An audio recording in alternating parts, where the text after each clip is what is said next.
Hi, I'm Scott Jensen, former Assembly Speaker. And I'm Chuck Chvala, former Senate Majority Leader. And we're the Insiders. And this week, we're getting excited about the fact that we're getting to the key moments in the state budget process. The Republicans are traveling around the state, taking input on the budget, getting some sense of where the voters are and how they're going to reshape the budget. And the governor and his team are watching closely to figure out how they're going to play their cards. So, Chuck, how do you see this state budget turning out? Well, Scott and I both went through a number of budgets, and every so often you do get something, but these road shows are really more for show than they are for substance. The Republicans have already signaled what they want to do with the budget.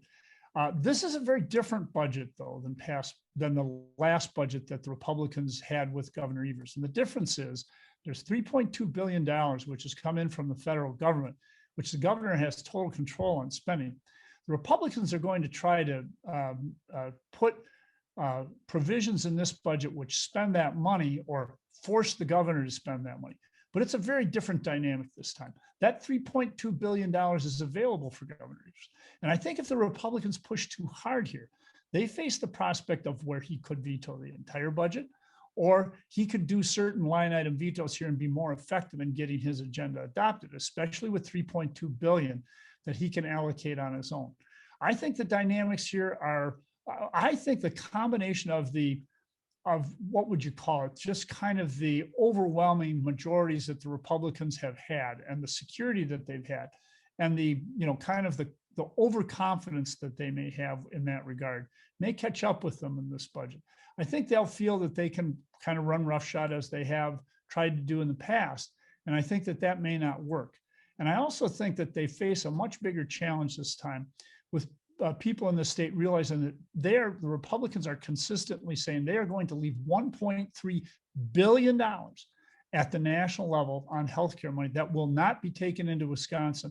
That could be spent on all sorts of things, including, if nothing else, paying down debt that we have. I think that's something that could come back to haunt them in the election. So I think this is a very different budget, very different numbers that are out there. And it'll be interesting to see whether the same tactic that they used last time, which they seem destined to want to use, will work for them. Well, Chuck, I'm going to agree with you here that the dynamics are completely different this time around. If the dynamics favored the Republicans 2 years ago, I think this time the dynamics favor the governor in this process, and the federal money is the difference with regards to all that. So whereas before, I think the governor ended up at the right decision, though having told 2 years ago all the Democrats to vote against the Republican budget, then he signed it. I think this time will be very, very different. The Republicans will be able to win on a couple of issues. They'll be able to make sure there's no tax increases in the budget. The governor can't veto in a tax increase. They will make sure that the governor's proposed Medicaid expansion doesn't happen because that has to be in the document for the governor to play with it.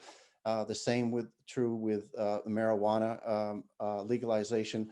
All those sorts of things in the governor's budget he can't touch because he can only play with the language that the legislature sends him in the budget.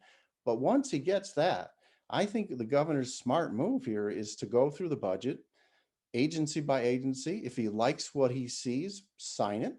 If he doesn't like what he sees from the Republicans, veto it and use this pot of federal money he has off to the side to make the decisions he likes to make, because he does have great discretion over how to spend that federal money. And I think he'll spend a lot of that in the areas that he's going to want to run for reelection on, healthcare and education probably being near the tops in that, and probably infrastructure over at the Department of Transportation. So I expect the governor this time to play his cards much more subtly than last time, that a lot more use of the veto pen to rewrite the budget and then fill in with the federal money wherever he can. And he's going to essentially use that federal money as part of his reelection strategy. That's going to be his first campaign account, really, is the federal money helping him achieve things that the Republican legislature isn't going to give him in this budget. Scott, I think there's a lot of agreement between us. I have just one question for you. How can the Republican legislature get away with turning down $1.3 billion from the federal government that does not cost our taxpayers a penny? and which is fungible money, which could actually be used for almost anything that we want in this state, including tax cuts, paying down debt, education, healthcare. How can they get away with not taking that, other than to use the phrase that you and Robin Voss insist on using, the Medicaid money, which of course taints it, when 40 some other states will probably end up taking this money? How can the Republicans get away with that? How can they whistle past the graveyard and think that that won't bite them in the butt in the next election? Well, if, because you keep saying that every election, it has never bitten them in the butt on it. I mean, But it was honestly, only 300 million last time. Now we're talking so about they almost didn't. 4 times that. So yeah, we're now, this would be the 4th election cycle, right? Since the Obamacare was adopted, maybe the 5th. This has not been a loser for Republicans, in part because what they have done is they have actually increased spending on healthcare. They just have used state funds for that. And we have a good program here in Wisconsin. I think they will look at other ways in which they can play with federal money in order to make it easier for them to pass a tax cut, as you suggested. And I think the governor will sign that tax cut, by the way, and run on it. He'll go out there and say he cut taxes, despite the fact that he's proposed tax increases in every budget he's had. So they don't need to do it. They haven't had to do it electorally. They don't need to do it fiscally in order to put together a good conservative budget and to deliver a tax cut. So they won't. I think the bottom line here is there's no way you could justify it. If the citizens of the state knew it, they would kill them. But fortunately, because the Republicans are able to describe it as Medicaid, which Republicans then have everybody feeling, oh, that's poor people, it won't help us. If they knew what could happen with this, people would kill them on it. The only reason they're not doing it is they're not seeing in the polling. What they're not understanding is that someone could educate the public during the election process, and they could be in deep trouble with this.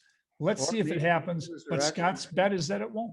Or maybe the voters are actually pretty smart and know what they're doing. Turning down $1.3 billion from the feds? I don't think so. I think the voters are smart enough to see through it. We'll see you next week. See ya.